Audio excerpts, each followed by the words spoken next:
What happens to you? You're sitting in your office when you realize the thing you did for the last few days, maybe weeks, Yeah. is a failure. Well, for me, I switched to a different problem. As I said, I'm a fox. I'm not a hedgehog. But you legitimately, that is a break that you can take is to step away and look at a Yeah. different problem. Yeah. You can modify the problem too. Yeah, you can add some cheat. If there's a specific thing that's blocking you, that this um, some bad case keeps showing up that for which your tool doesn't work, you can just assume by fiat this bad case doesn't occur. So you do some magical thinking.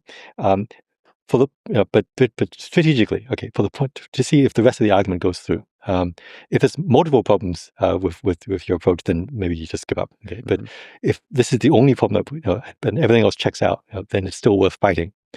Um, so yeah, you have to do some sort of forward reconnaissance sometimes to uh, you know. And that is sometimes productive to assume like, okay, we'll figure it out Oh yeah. eventually.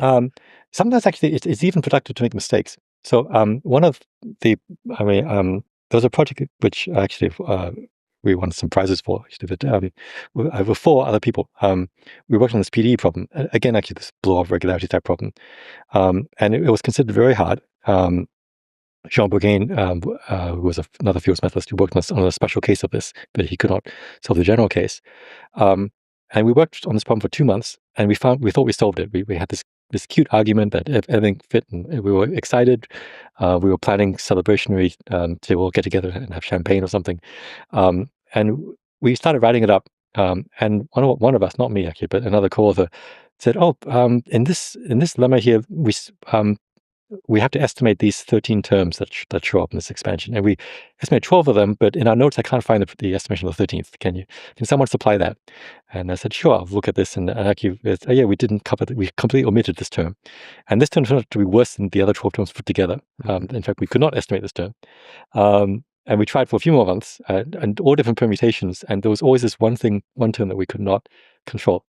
And so, this was very frustrating.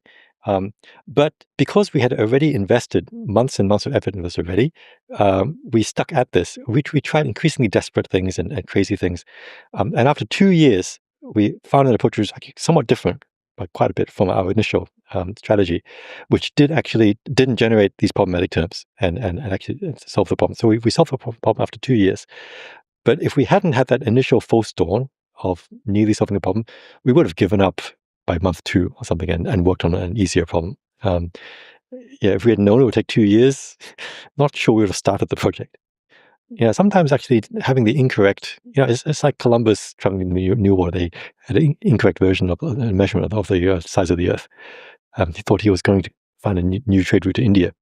Or at least that was how he sold it in his prospectus. I mean, it could be that he actually secretly knew, but Just on the psychological element, do you have like emotional or like self-doubt that just overwhelms you moments like that? Because this stuff, it feels like math is so engrossing that like it can break you when you like invest so much yourself in the problem and then it turns out wrong. You could start to a similar way chess has broken some people. yeah, I think different mathematicians have different levels of emotional investment in what they do. I mean, I think for some people it's just a job.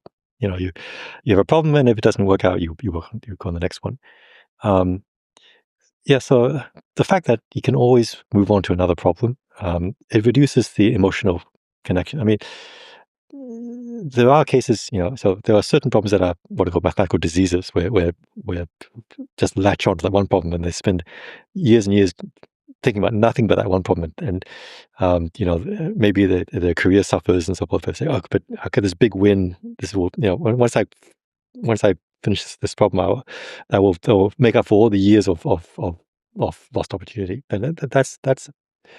I mean, occasionally it works, but I really don't recommend it for people without the right fortitude. Yeah, so I've never been super invested in any one problem. One thing that helps is that we don't need to call our problems in advance.